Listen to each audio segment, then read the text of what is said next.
오늘은 누가복음 13장 1절에서 9절 말씀을 통해서 남이 아닌 나의 회개라는 제목으로 말씀을 전하고자 합니다.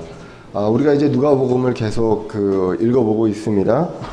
특별히 이제 누가복음 11장 중반 이후부터는 계속해서 지금까지 계속해서 위선에 대한 내용들을 말씀을 하고 있습니다.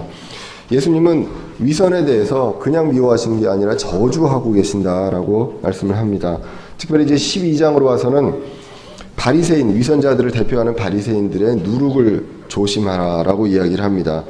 사람들이 그 당시에 굉장히 많이 모여 있었지만 제자들에게만 말씀하시면서 바리새인들의 누룩을 조심하라라고 이야기하면서 이것은 두려워해야 할 대상을 두려워하지 않고 시인하지 않음을 책망을 하게 됩니다. 그러므로 우리는 마귀도 아니요, 세상도 아니요, 재물도 아닌 두려워해야 할 대상을 두려워해야 하고 사람들 앞에 그분을 시인해야 함을 성경이 이야기를 하고 있습니다.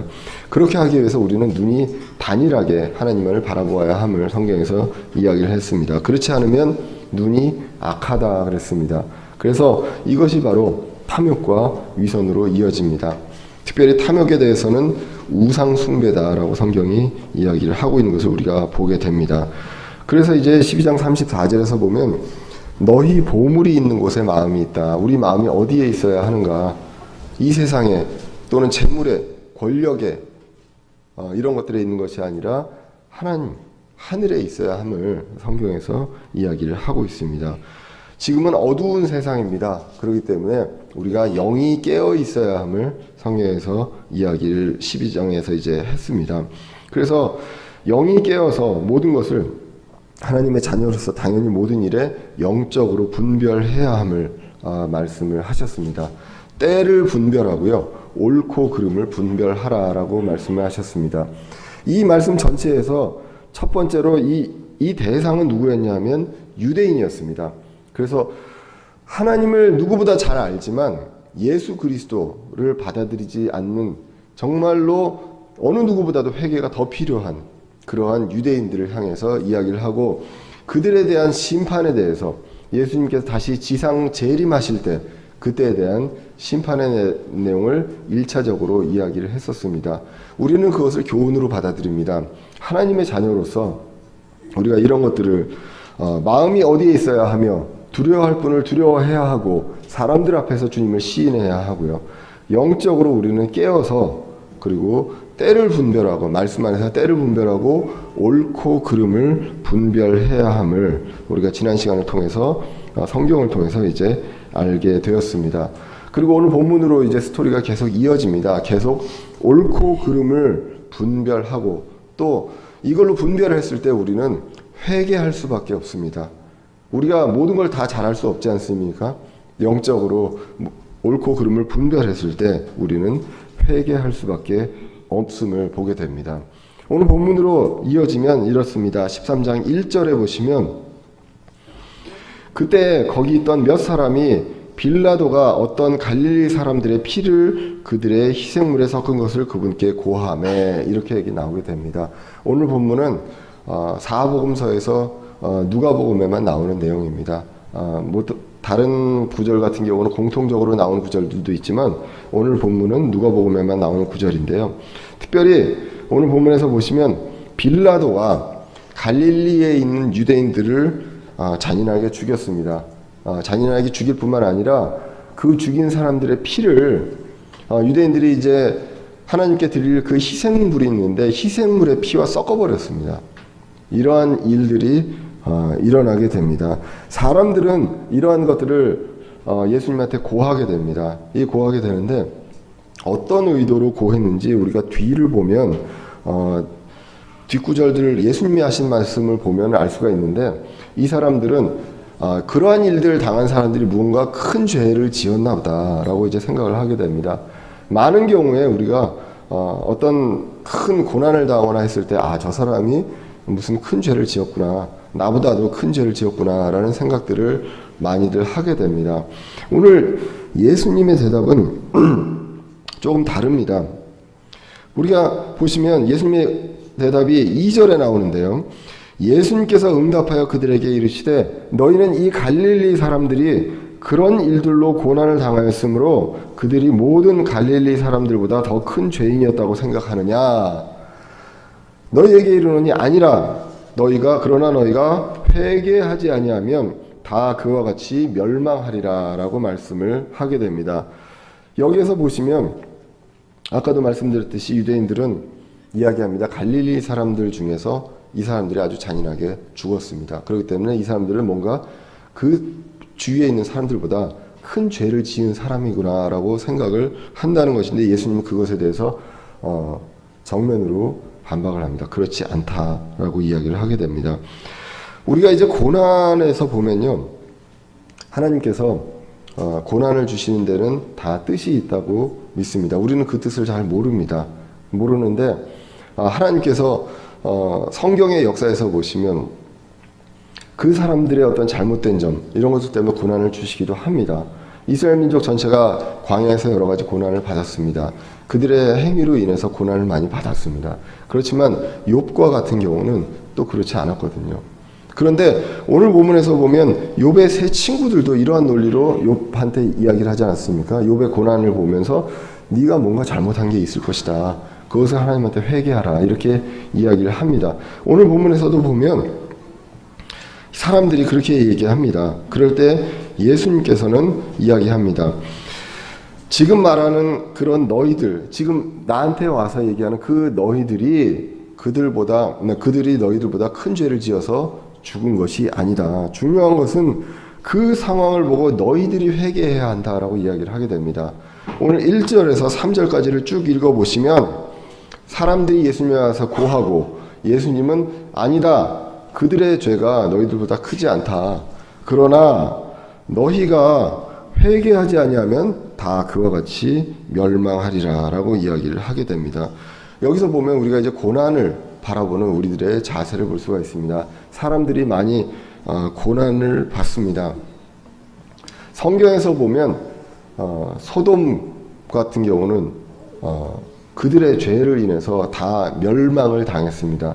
멸망을 당했고 아까도 얘기했지만 욥과 같은 경우는 의로운 사람이지만 하나님께서 고난을 허락하셨다고 성경이 기록하고 있습니다.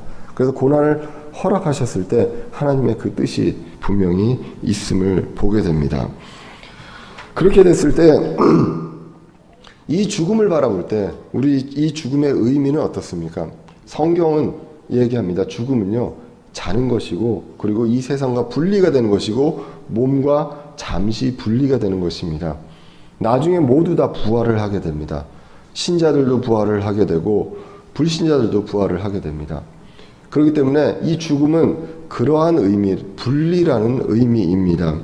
그런데 이 분리를 할 때 신자들은 어떻습니까? 어떠한 사고로 죽을 수도 있습니다. 신자들은 모두 다 하나님께서 보호하시느냐? 그것이 아니라 어떠한 재난이 있을 때 불신자도 죽고 신자도 같이 죽게 됩니다. 그런데 이 죽음을 통해서 어떻게 됩니까? 결과는 극과 극이 됩니다.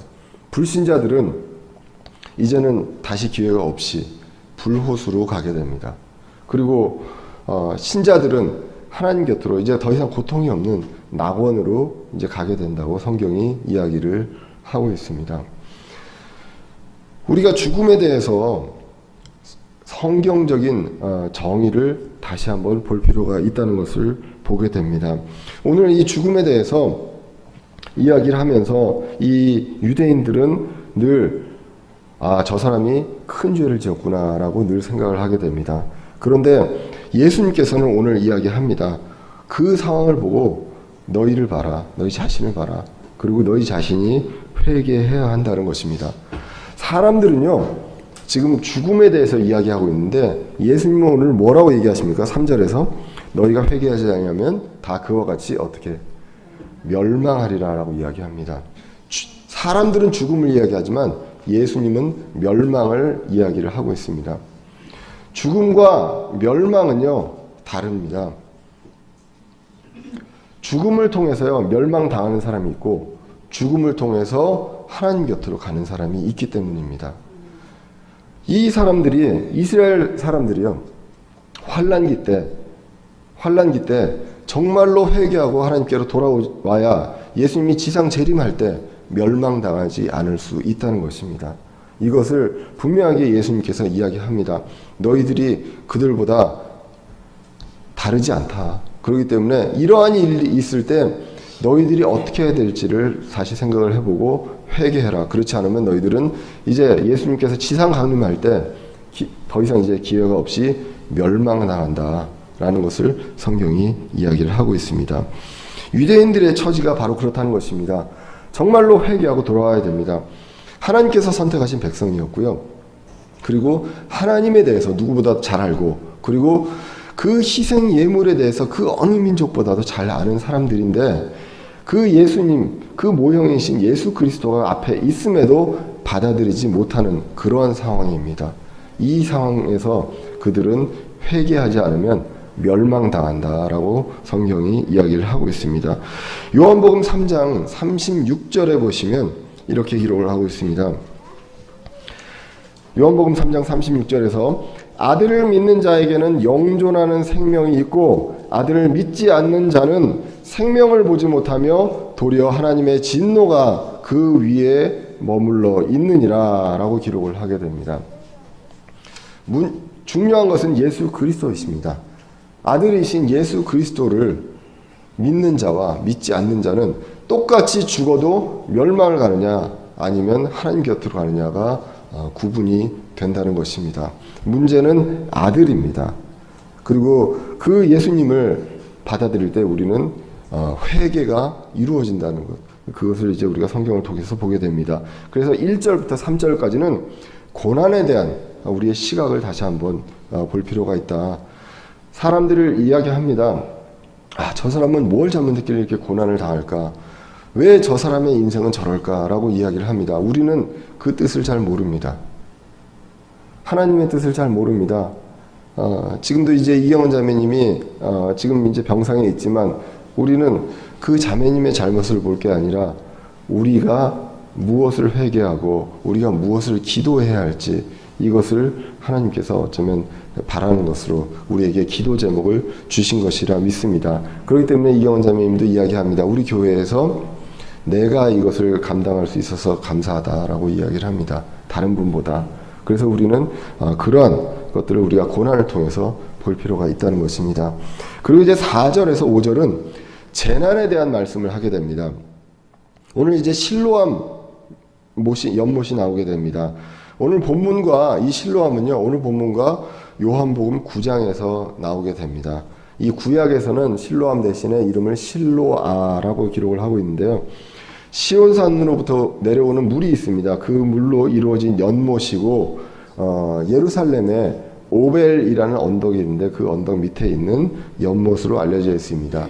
사람들이 씻기도 하고 빨래도 하고 여러 그런 연못인데 물이 굉장히 부드럽고 그렇다라고 이제 성경에서 성경을 통해서 이제 우리가 보게 됩니다. 근데 이제 요한복음 9장의 실로암도 보면요, 오늘 사건과 많이 다르지 않게 공교롭게도 태어날 때부터 눈먼 사람에 대한 내용입니다. 그래서 태어났을 때부터 눈이 먼 사람이 있는데 제자들이 물어봅니다. 이 사람의 죄인지 아니면 부모님의 죄인지 물어보게 됩니다. 그러니까 모든 관점이 병이 있고 고난이 있으면 이것에 대해서 죄로 연결시키는 그런 일들이 일어나는데, 그때 예수님의 대답이 무엇이냐면 누구의 죄도 아니고 하나님의 일들을 드러내고자 합니다. 이렇게 말씀하십니다. 그러면서 예수님께서 침을 뱉고 진흙을 이기고 그 진흙을 그 사람의 눈에 바르고 그리고 그 사람이 실로암에 가서 그것을 씻어낼 때 눈을 뜨게 됩니다. 이때 이제 실로암에 대한 내용이 나오게 됩니다. 근데 오늘 보면 4절로 가서 보시면 실로암에 사람들이 많이 있는데 그 망대가 무너져서 18명이 깔려 죽은 상황이 일어납니다. 이것은 소위 말하는 재난이잖아요. 이 재난이 일어나게 했을 때 이 18명이 죽었는데 이 18명의 그 예루살렘에 있는 모든 사람들보다 더 큰 죄인이냐라고 예수님이 다시 한번 반문합니다. 그러면서 5절은 3절하고 똑같습니다. 5절은 3절하고 똑같은데 뭐냐? 아니다. 너희가 회개하지 아니하면 그와 같이 멸망한다. 또다시 이야기합니다. 죽은 사람들을 얘기하면서 멸망에 대한 내용들을 성경이 이야기를 하고 있습니다. 예수님께서 이 내용을 이야기를 하고 있습니다. 재난은요, 누구에게나 올 수 있습니다. 그 대형 사고가 있을 때 불신자들도 죽고 신자들도 죽습니다. 많은 대형 재난들이 있었습니다. 성수대교도 무너졌고요. 삼풍백화점도 무너졌고요. 세월호도 있었습니다. 얼마 전에 제천에서의 사고도 있었습니다. 그 사고들 중에 정말 의롭게 살고 크리스찬으로서 하나님 보시기에 정말 기쁘게 산 사람들이 없었겠습니까? 그래도 다 같이 죽게 됩니다. 죽음은 우리한테 두려운 대상이 아닙니다. 어린아이들도 있습니다. 어린아이들도 있지만 그 죽음이 우리한테 슬픔을 주긴 하지만 그것은 두려움의 대상이 아닙니다. 그러나 두려워할 것은 우리가 죽음이 아니라 멸망이라는 것을 예수님은 분명하게 오늘 본문을 통해서 이야기를 하신다는 것입니다. 주님은 어떠한 이유에서든 재난을 허락하십니다. 많은 경우에 특정 사람들이 악해서 그런 게 아닐 수 있습니다. 그런 경우도 있지만 특정한 경우에 그런 경우도 있지만 아닌 경우들도 성경에서 많이 나와 있습니다. 그런데 우리의 자세는 어떻습니까? 우리가 12장 그 마지막 부분부터 보면 영적으로 옳고 그름을 분별하라는 것입니다. 이러한 사건들이 있었을 때 이러한 사건들을 왜 하나님께서 우리에게 주셨는가? 우리 민족에게 왜 주셨는가? 이 세상에 왜 주셨는가? 우리가 무엇을 잘못했고 우리가 무엇을 회개해야 되는지 영적으로 때를 분별하고 옳고 그름을 분별하라는 것입니다. 그렇게 옳고 그름을 분별했을 때 우리는 신자로서 회개할 수가 있습니다. 그래서 회개하고 다시 하나님께 돌아오는 그러한 일들이 있어야 한다는 것입니다. 그래서 너희가 회개하지 않으면 너에게 보여준 그런 사고보다도 더 끔찍하게 멸망할 수 있다. 이것을 오늘 이스라엘 민족들한테 이야기를 하고 있습니다. 실제로 이스라엘 민족들은 주후 70년에 완전히 멸망하게 됩니다. 여기서 이 멸망은 두 가지입니다. 그 당시에 육체적으로 민족적으로 멸망한 게 있고 그리고 예수님 지상 재림하실 때 환난기 때 돌아오지 않은 그 사람들이 완전히 멸망하는 그것을 예수님께서 분명히 이 말씀들을 통해서 이야기를 하고 있습니다. 누가복음 6장 41절을 예전에 읽었습니다. 뭐라고 나왔냐면 너희는 어찌하여 내 형제의 눈 속에 있는 티는 바라보며 내 눈 속에 있는 들보는 깨닫지 못하느냐라고 이야기를 합니다. 우리가 이런 일이 일어났을 때 우리는 그들과 다른가 라는 생각들을 이제 하게 됩니다. 특별히 우리는 많이들 신문과 지상에서 그 TV에서 많이 이야기합니다. 무슨 재난이 일어날 때마다 안전 불감증 얘기합니다. 근데 우리는 과연 안전 불감증에서 자유로울 수 있는지 그런 것들도 이제 생각을 해보게 됩니다. 다시 한번 이러한 일들이 있을 때 우리를 돌아보고 우리가 회개하고 정말로 우리가 불신자들을 위해서 우리가 어떻게 해야 될 것인가를 다시 한번 우리가 너무 그런 부분에 소홀하고 있었는지는 않았는지 이러한 것들에 대해서 생각해 볼 필요가 있다는 것입니다. 주님의 뜻은 무엇인지 베드로후서 3장 9절을 보면 우리가 알 수가 있습니다.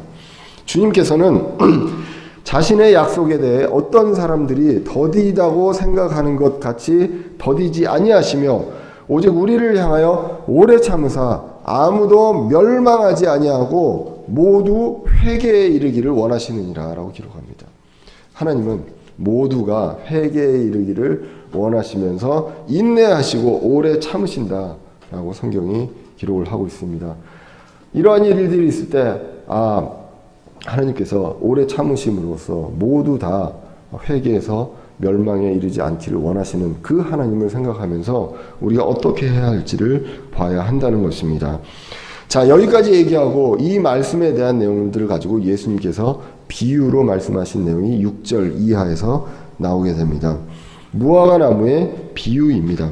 6절을 보시면 그분께서 또한 이 비유를 말씀하시되 어떤 사람이 자기 포도원에 무화과나무 한 그루를 심게 하고 그것에 열매를 구하였으나 하나도 찾지 못하니라 라고 기록을 하게 됩니다. 무화과 나무를 한 그루를 심었습니다. 여러 그루도 아니고 한 그루를 심었는데 어디에 심었냐 하면 포도원에 심었다고 기록을 하고 있습니다.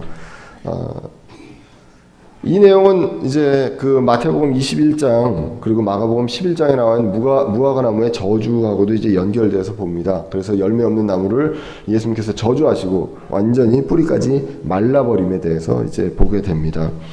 많은 성경학자들이 이 무화과 나무는요, 예수님을 부인하고 그리고 열매가 없는 그 이스라엘 민족을 비유한다고 이제 해석들을 합니다. 특별히 이제 무화과 나무에 대한 내용들을 거의 모든 대부분의 성경학자들이 그러한 내용들을 이야기합니다. 왜냐하면 주인이 무화과 나무 한 그루를 선택을 해서 심었습니다. 여러 그루도 아니고 그 많은 길가에 있는 무화과 나무랑 달리 선택하시고 포도원에 심었다고 합니다. 매튜 헨리 주석에 보면 길가에 있는 무화과 나무와 달리 그 비옥한 포도원에 심겨졌다. 그리고 어떤 사람의 소유다라는 것입니다. 그래서 열매를 위해서 정성스럽게 보호하고 그렇게 키워진 그 무화과 나무. 그러니까 이스라엘 민족이 그 모든 민족 중에 하나님께서 선택하셔서 그렇게 예수님의 어떤 구속 사역에 대한 내용들, 이 내용들을 그 시청과 교육으로 계속 그 희생 예물을 드리면서 그렇게 교육하고 해왔었는데, 그런데 7절에 보시면 열매를 구했으나 하나도 없다고 기록을 하고 있습니다.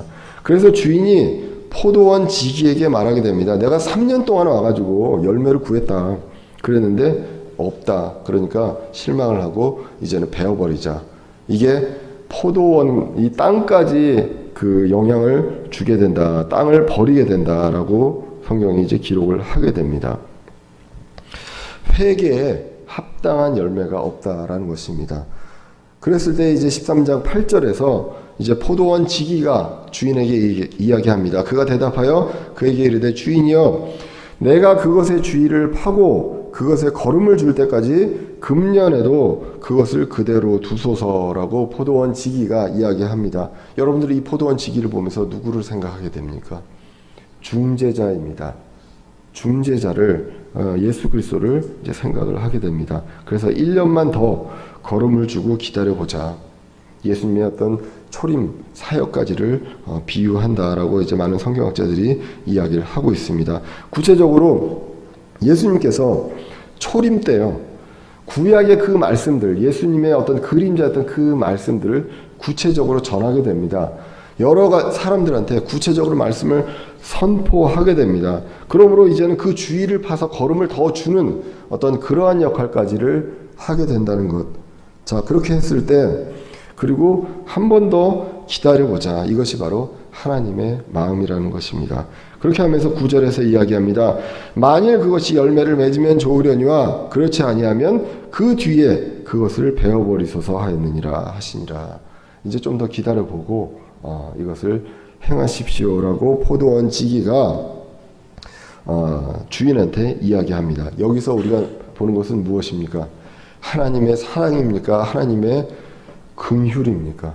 하나님의 긍휼, 하나님이 불쌍히 여기시는 그 마음, 그리고 하나님께서 그것을 통해서 인내하시고 기다리시는 그 마음을 우리가 보게 됩니다. 흔히 사람들은 하나님의 긍휼과 인내하심과 하나님의 사랑을 오해합니다. 하나님의 사랑은 모든 걸 덮어주는 것처럼 보입니다. 그러나 하나님은 긍휼의 하나님이고 거룩의 하나님이십니다. 심판이 분명히 있습니다. 그리고 멸망으로 가는 것이 분명히 있습니다. 그러나 그것을 긍휼히 여기시는 하나님께서 그것을 인내하시고 오래 참으신다는 것, 그것을 성경을 통해서 이제 우리가 보게 됩니다. 다시 한번 베드로후서 3장 9절을 보시면, 9절 이하를 보시면 이렇습니다. 다시 그 예수님께서 지상 재림하시는 내용들에 대해서 이야기하시면서 주께서는 자신의 약속에 대해 어떤 사람들이 더디다고 생각하는 것 같이 더디지 아니하시며 오직 우리를 향하여 오래 참으사 아무도 멸망하지 아니하고 모두 회개에 이르기를 원하시느니라. 그러나 주의 날이 밤에 도둑같이 오리니 그 날에는 하늘들이 큰 소리와 함께 사라지고 원소들이 뜨거운 열에 녹으며 땅과 그 안에 있는 일들도 불태워지리라 이렇게 기록을 하고 있습니다. 이러한 날이 분명히 예수님께서 지상 강림하실 때 오신다는 것입니다. 그래서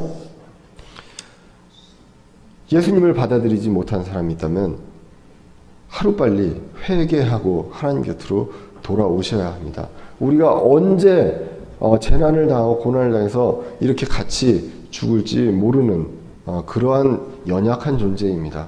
그리고 우리는 그러한 재난과 고난을 봤을 때 우리는 우리의 자신을 보고 우리 교회를 보고 우리 민족을 보면서 회개할 필요가 있다는 것입니다. 오늘 말씀을 통해서 이제 교훈을 보고자 합니다. 먼저 이 말씀은 유대인들을 향한 말씀이었습니다. 회개하지 않는 위선으로 가득한 유대인들입니다. 그들은 위선, 그리고 바리새인들도 위선자이기 때문에 뭔가 일이 있을 때 나를 보지 않고 다른 사람들의 죄를 봅니다. 그리고 그 죄를 가지고 정죄하게 됩니다. 그런 것들을 받을만 하고, 그리고 그것을 받았다면 너는 분명히 뭔가 그거에 상응하는 죄가 있을 것이다 라고 생각을 한다는 것입니다. 그럴 때 예수님께서 뭐라고 얘기하냐면 너희 자신을 보고 너희들이 회개해라. 그렇지 않으면 죽는 게 문제가 아니라 멸망한다 라고 성경이 이야기를 한다는 것입니다. 우리는 예수 그리스도의 피로써 단 한 번에 예수님께서 드림으로써 우리가 영원한 구원을 받았기 때문에 멸망하지는 않습니다. 그러나 이 이스라엘 민족들은 그것을 통해서 멸망하게 됩니다. 그래서 1차적으로 육체와 나라가 한번 멸망했었습니다. 그래서 2000년 동안 나라가 없었던 그러한 일들, 그리고 그것들 때문에 이 때를 이방인들의 때라 불리시면서 복음이 이방인들에게 전해지는 그러한 일들이 일어났다고 성경이 기록을 하고 있습니다. 그리고 이제 앞으로 예수님이 재림할 때, 지상 재림할 때 이들을 회개하지 않는 사람들을 멸하신다고 기록을 합니다. 예수님께서는 마태복음 23장 37절 이하에서 그 내용에 대해서 강하게 이야기를 합니다. 오 예루살렘아 예루살렘아 배언 자들을 죽이고 내게 보낸 자들을 돌로 치는 자여 암탉이 자기 병아리들을 자기 날개 아래로 모음같이 내가 얼마나 자주 내 자녀들을 함께 모으려 하였더냐. 그러나 너희가 원치 아니하였도다. 보라 너희 집이 버림받아 너희에게 황폐하게 되었느니라. 내가 너희에게 이르노니 너희가 말하기를 찬송하리로다 주의 이름으로 오시는 이여 할 때까지 이제부터 너희가 나를 보지 못하리라 하시니라. 그러한 일들이 이제 환난기의 마지막에 일어난다고 성경은 기록을 하고 있습니다. 그러면 이스라엘 민족들한테는 이렇게 무서운 경고였습니다. 우리에게는 어떻습니까? 우리에게 주는 그 교훈에 대해서 한번 정리를 해보고자 합니다. 첫 번째로 남들이 받는 고난과 재난에 대한 시각을 달리할 필요가 있다는 것입니다. 모든 경우가 그들의 죄 때문에 그런 것은 아닙니다. 오히려 그것이 하나님의 경고일 수 있습니다. 특별히 하나님의 자녀에게 주는 경고의 메시지일 수 있습니다. 그러므로 우리를 봐야 한다는 것, 우리 자신을 보고 우리 가정을 보고 그리고 우리의 교회를 보고 대한민국의 교회를 봐야 할 것입니다.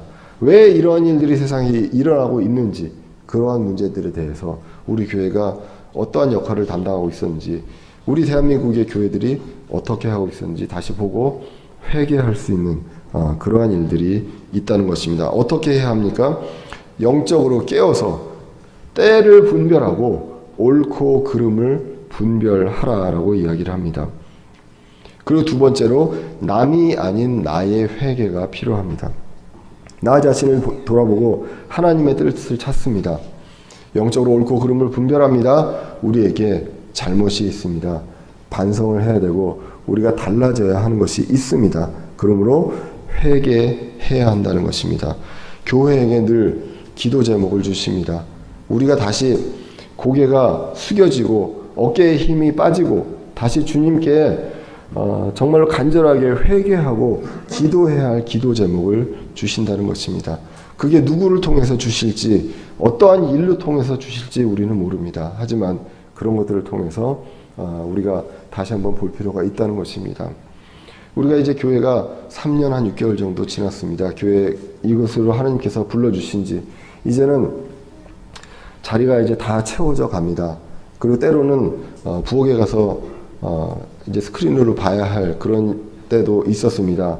감사할지 아닐지 모르겠지만 번갈아 가면서 빠져주셔서 그래도 빈자리가 있습니다만, 다 같이 오시면 이 자리가 차고 저 식당 자리까지 차야 합니다. 그런데 그렇다고 장기 결석자가 있지도 않습니다.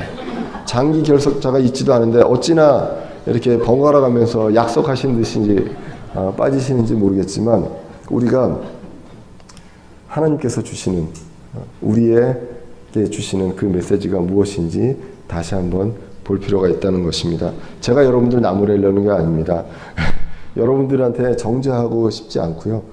제가 부족함이 있고, 또 여기서 전하는 이 목회자의 어떤 모습을 통해서 이 교회가 많이 모든 교회가 영향을 받습니다. 이런 일이 있을 때 저도 제 자신을 돌아보고 부족함을 많이 이제 보게 됩니다. 능력도 부족한데 두 가지 일을 한다고 하면서 정말 어느 거 하나라도 제대로 하고 있는지, 하나님께서 원하시는 바대로 하고 있는지 늘 그것들을 생각을 하게 됩니다. 늘 시간에 쫓기며 살아가게 되고 하는 모습들을 보면서 내가 진짜 하나만도 제대로 못하면서 둘을 한다고 하는 게 어떤 하나님 보시기에 너무나도 부끄럽고 그럴 때가 이제 많이 있습니다. 그래서 이러한 일들이 하나님께서 어떻게 우리에게 기도 제목을 주실지 모르나 우리는 남이 아닌 나를 바라보며 우리가 회개할 것을 찾고 기도해야 한다는 것입니다. 세 번째로 회개에 대한 열매가 있어야 한다는 것입니다. 우리가 무화과 나무에 오늘 비유를 가지고 이야기합니다. 열매가 있어야 합니다. 회개에 합당한 열매가 있어야 함을 우리가 누가복음 3장 8절을 통해서 봤습니다. 그러므로 회개에 합당한 열매를 맺고 너희 속으로 우리에게는 아브라함이 우리 아버지로 있다 하고 말하기 시작하지 말라. 내가 너에게 이르노니 하나님께서는 능히 이 돌들로도 아브라함에게 자손들을 일으킬 수 있느니라. 이스라엘 민족들이 그럽니다. 우리는 아브라함의 자손이다.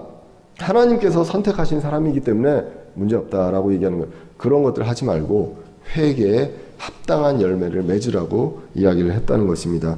사도 바울도 사도행전에서 보면 이러한 모습을 보였다라고 이야기합니다. 사도행전 26장 20절에 보시면 먼저 다마스쿠스 사람들에게 또 예루살렘에서 그리고 두루 모든 유대 지방과 이방인들에게 그들이 회개하고 하나님께 돌아와 회개에 합당한 일들을 행하여야 함을 보이매라고 기록을 하고 있습니다. 우리는 회개도 하고 회개에 합당한 열매를 맺어야 합니다. 무엇이 회개에 합당한 열매를 맺는 것입니까? 회개는 잘못했습니다가 아니라 180도 방향을 바꾸는 것입니다. 그러므로 내가 이것을 하지 말아야 되겠다, 이것에서 더 나아지려고 하는 그러한 열매가 맺어져야 한다는 것입니다. 그래서 여러 가지 재난과 우리에게 어떤 고난을 줄 때 이 고난에 대해서 우리는 그 사람이 아닌 어떤 그 상황이 아닌 나를 보면서, 우리 교회를 보면서 회개하고요.